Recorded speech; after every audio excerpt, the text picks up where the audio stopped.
I think for big picture, viewers and listeners have to just realize that the silver market is 1 billion ounces a year, and yet we're consuming close to 1.2 billion ounces a year. So there's this huge shortfall, and we're unable to ramp up mine supply. So that's just like the perfect storm for higher silver and higher silver mining stock prices. So get in on it, get on it in on it now. You're seeing the attention now being focused on these small junior explorers, of which Kingsman is. We acquired ground that had past producing mines on it because our adage is the best place to find a mine is where there was one. But I say that because I think we've got a lot of eyes on us saying, hey, when are your drill results? What have you been doing? And I can, say that we've just completed a 3,100 meter program thereabouts. And just for your listeners, Callie, to put that into perspective, when you think about 3,100 meters in Canada, you think of 3 kilometers of core. And for US listeners, that's 2 miles of core.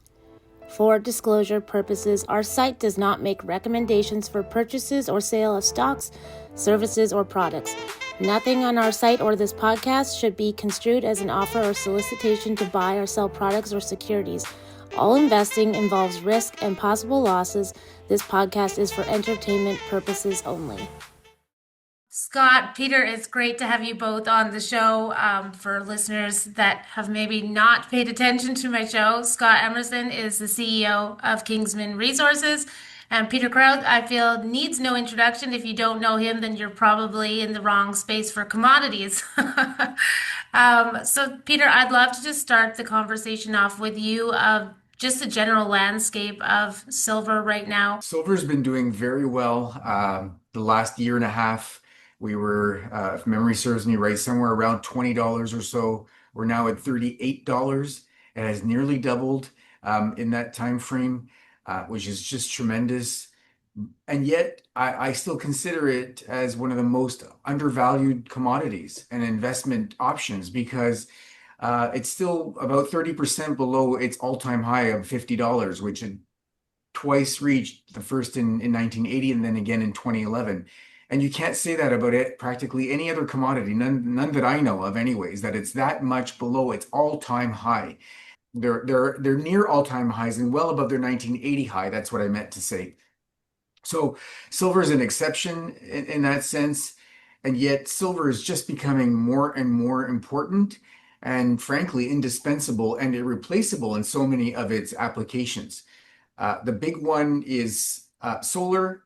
Solar alone now takes 20% of all of the silver supply every year.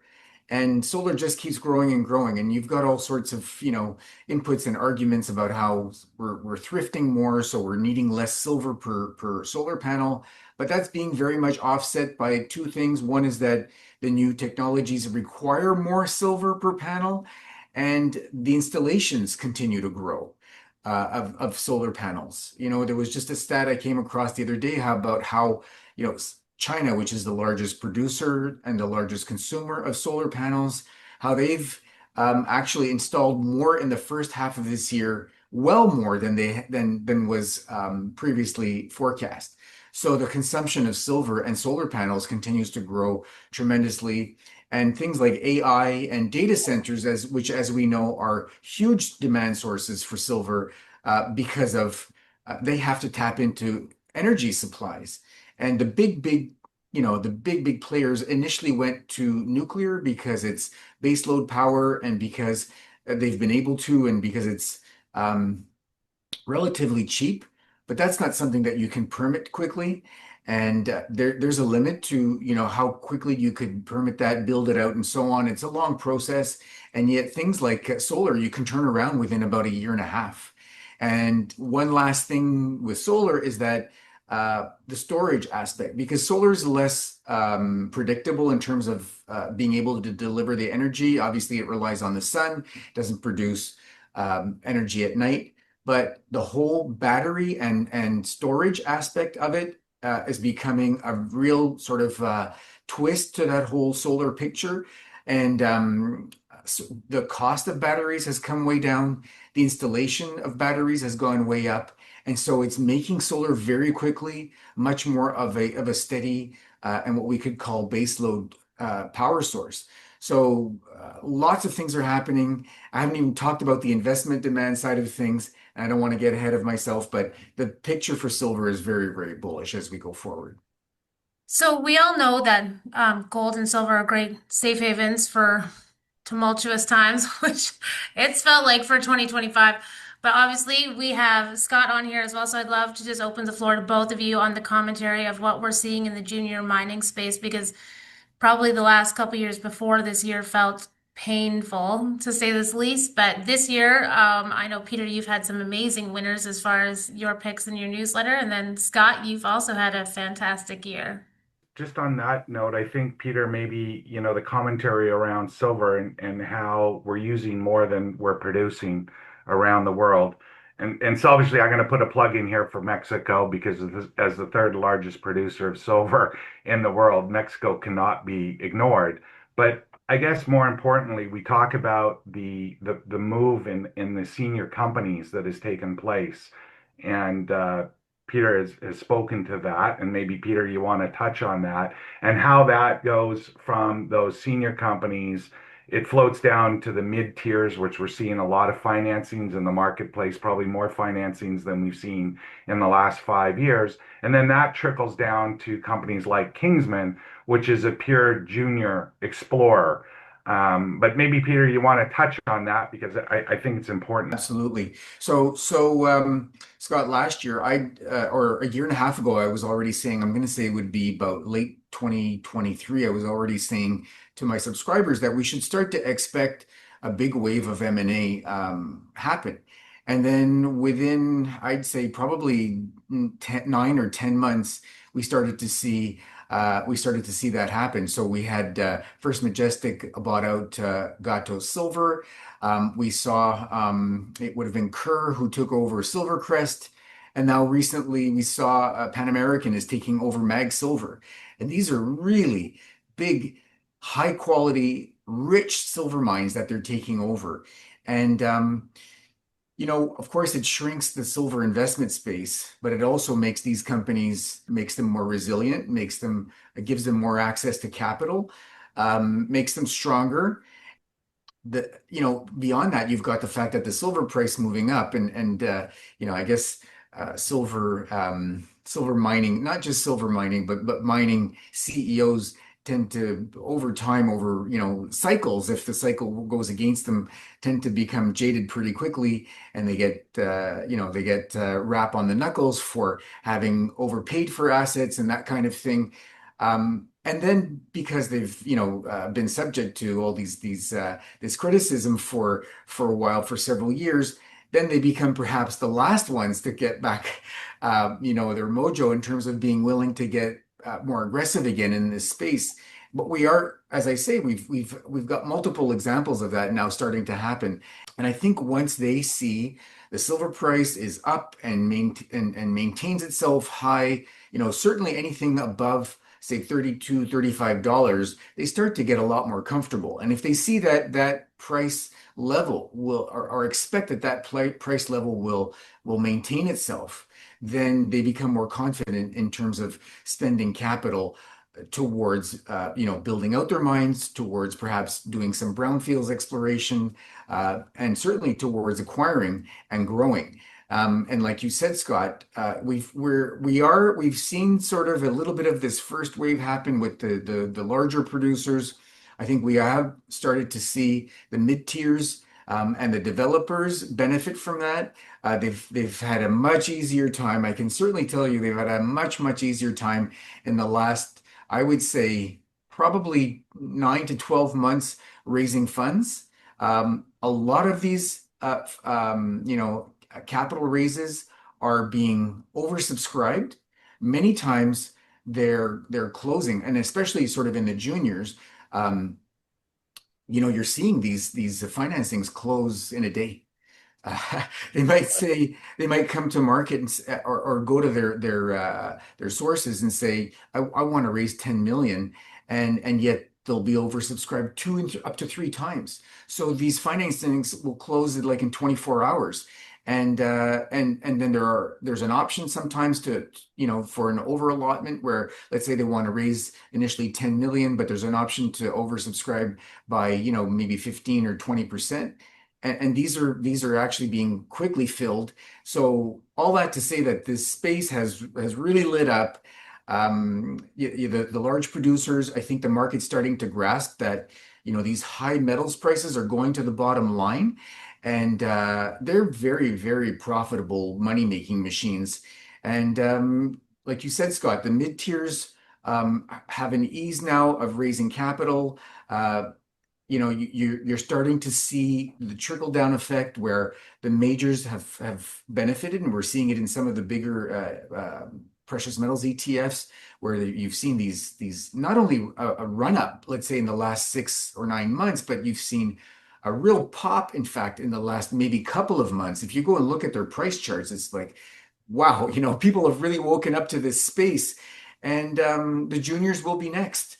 Obviously they're higher risk, but you're going to start to see this trickle down effect, and you're going to start to see, I believe, both the majors to some extent, and then the mid tiers and the developers start to look at the juniors in terms of how and where can they grow. And they're going to separate the wheat from the chaff. They're going to look at the quality first, and that's going to be one way that they're going to grow. Just to your point, when you talked about those three acquisitions or that M&A activity, I just wanted to point out that those were all in Mexico. Exactly. I don't Yeah. think that was on purpose. I think, Yeah. those were a big M&A activity, and it took place in Mexico. So I put that out there because there's been some reluctance or, some feedback regarding Mexico over the last 5 years. And I'm going to tell you, Mexico is a good place to operate, and you wouldn't have that type of M&A activity if the others didn't feel the same way. So I put that out there, and then secondly, to your point, you're seeing the attention now being focused on these small junior explorers, of which Kingsman is. Um, we acquired ground that had past producing mines on it because our adage is the best place to find a mine is where there was one. But I say that because I think we've got a lot of eyes on us saying, hey, when are your drill results? What have you been doing? And I can, say that we've just completed a 3,100 meter drill program thereabouts. And just for your listeners, Callie, to put that into perspective, when you think about 3,100 meters in Canada, you think of 3 kilometers of core. And for US listeners, that's 2 miles of core. Now, while that not all of that is going to be mineralized core, but you still have to look at that core, process that core.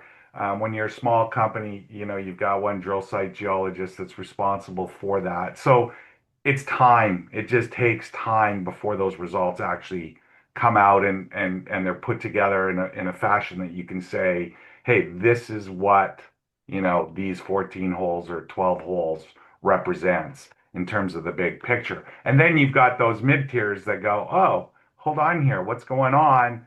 Maybe that's something that we'd be interested in looking at. And I think, that was the discussion that was really that I wanted to have today here, just for your general listeners to say, this is how the marketplace works. I definitely agree with that. Is switching to now the mid tiers because Prime Mining is getting acquired by Torex, which they're not a Silvercrest, but they're a mid tier. And again, Mexico, lots of the smart big money looks like it's going into Mexico. So I feel long term there's obviously big value there.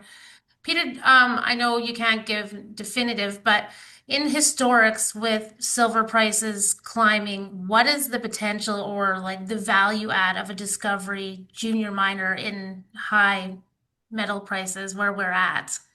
Wow. I mean, it can be all over the map, but I mean, I think maybe the best analogy or concept around where we could go is something that I repeat over and over a guy by the name Doug Casey, who's a famed speculator in the precious metals space, likes to say, and about silver equities in particular, and especially the juniors, that when the general public wakes up to this space, it's like trying to force the contents of Hoover Dam through a garden hose. There are just so many names that you can invest in. And then, I mean, good or bad, sometimes the junk will rise. Many times, or maybe always, at the end, especially the junk will rise. It's the rising tide lifts all boats. Anything with silver in its name will just go crazy. But as usual, which you'd expect, the top notch, the best quality stuff is what gets the most recognition, and the best results. And so, I mean, frankly, we talk about sometimes 10 baggers, but 100 baggers are not out of the question by any means. And that means not 1,000%, but that means a 10,000% gain. Your money could go up 100 times in some of these names, and it won't be all of them. But if you own 5 or 10 of them, and one of them does that, that'll account for practically the rest of them going to zero. So spread your money around. It is a riskier space. There's no question about it. But where this can go is just, I mean, it's off the charts. And I think that you can look back. The best analogy to where we are right now is maybe the mid 1970s. That was the last big precious metals bull market. I think we're just at the beginning of the second half of this bull market. I believe it's going to be probably close to double the time length of the last bull market, because I think this one started in 2001, and say 2015 to 2018 or so was the midpoint of this market. So frankly, for us to have another 5 to 10 years in this market would not surprise me. And in silver, which outpaces gold almost in every single precious metals bull market, and more in the second half of that bull market, has a long way to go. And if you think gold's going to be, a place to be, silver's just going to, almost put it to shame, frankly, if you go by what the past has shown us. So the upside is just tremendous. I don't want to get hyperbolic about it and all of that, but really, if you look at what has happened in the past, the gains can be off the charts. They really, really can. So just on that point, sorry to interrupt, Callie, because Peter brought up, Mr. Casey, and I'm going to tell you that he was a bit of a visionary in the space, but in our cases in Kingsman, he is a shareholder in our company. He realized the value when I originally went out and said, I'm going to take an old district, I'm going to consolidate it, put the pieces of the puzzle all back together so I can make something district scale size, should we have success. And I repeated that again prior to this explosion of everybody now wanting, a silver project. I took 3 years to do that. But to Peter's point, and I didn't know if you knew, Peter, that Mr. Casey was a shareholder of mine, but he was one of the individuals that allowed me to do what I do by financing the company early on. So obviously, Scott, I know your criteria of why you wanted Mexico and the reasons. Peter, I'm curious, I don't know if you have like the data, but like how many times have your winners come out of Mexico when it comes to silver? Because I feel like, they're one of the best producing, but is there like a list of like 7 to 10 out of all of them are all silver from Mexico, or? Naturally, that's where you're going to find not only the producers, but across the board in terms of different risk levels, producers, um, developers, mid tiers, and juniors. It's definitely going to contribute. I'm going to say proportionally, or perhaps even more, to the big winners. There's no question about that. I'm looking right now at my list, and I see one, two, three, four, five. Wow, out of about, and this is just probably in the last maybe year to year and a half, we've got 5 companies or 6 companies that have more than doubled, and some of them, a couple of them have tripled. They're not all in Mexico, but the majority of them are absolutely in Mexico. So yes, it's It's a natural. It's where you're gonna find the silver, and it's where you're gonna have a disproportionate number of winners for sure. I think Peter's summarized, why Kingsman is in Mexico, why we're excited about Mexico, while we're continuing to build out our portfolio in Mexico, and why, we're in the exploration business. Because I'll end this by just saying the drill bit is what drives value to these juniors. You see a lot of these mid tiers now that have been capital or financed, and they're even making noise now that they're resurrecting, their exploration programs, right? While they're doing the development side, they're going, well, we'll do this. It's kind of, bricks and mortar stuff, but we're going to go out and now drill some other prospects we have, or continue to expand what we think is there for our potential. So I'll just end with that, because I think, whenever you say drill bit drives value, that's what we're about as a junior. Peter, do you want to mention any of the places that investors can see you next? So obviously, they can go follow you online for both your newsletters, your paid for and free one. But are you at Beaver Creek, or where's the next one that they can see you at? So I will not be at Beaver Creek, but I will be at Metals Investor Forum, which is the end of September this year. It's going to be actually went from a 1 day to a 2 day event because of demand. So that's very positive. After that, beginning of October, there's an event in a conference in Sweden, in Stockholm, Sweden. And I think this is the second, perhaps maybe the third year. That's grown tremendously, and a lot of interest there. Sophisticated investors that attend that, and I'll be participating in that as well. So these are the next couple of events where I will be. I think for big picture, viewers and listeners have to just realize that the silver market is 1 billion ounces a year, and yet we're consuming close to 1.2 billion ounces a year. So there's this huge shortfall, and we're unable to ramp up mine supply. So that's just like the perfect storm for higher silver and higher silver mining stock prices. So get in on it, in on it now.